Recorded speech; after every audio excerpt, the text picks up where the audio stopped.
दरम्यान एक मोठी बातमी, फडणवीस केंद्रात गेल्यास मुख्यमंत्री बावनकुळे होतील असं वक्तव्य खासदार संजय राऊत यांनी केलेलं आहे। एकनाथ शिंदे कधीही पुन्हा मुख्यमंत्री होणार नाहीत असं राऊत म्हणाले। विदर्भातील भाजप नेते चंद्रशेखर बावनकुळे हे फडणवीस यांच्यानंतर मुख्यमंत्री पदासाठी योग्य नेते दिसतायत। ते सर्वांशी योग्य संवाद साधून सांभाळून घेणारे नेते आहेत, परंतु एकनाथ शिंदे पुन्हा कधीही मुख्यमंत्री होणार नाहीत असं राऊत म्हणतात।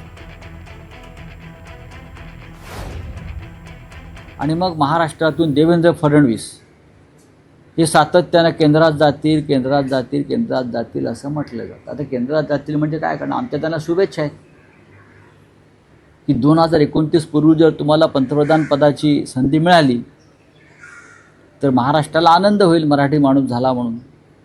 माननीय उद्धव ठाकरे साहेबांनी पण त्यांना त्या प्रकारच्या शुभेच्छा दिल्या, कारण 2029 नंतर भाजपचं राज्य इथे येणार नाही आहे। त्याच्यामुळे जे काय करायचं आहे ते 2029च्या आधीच तुम्ही करा।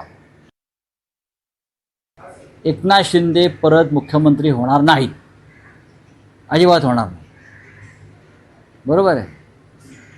गिरीश महाजन यांचा रेकॉर्ड अत्यंत खराब आहे, अत्यंत खराब आहे।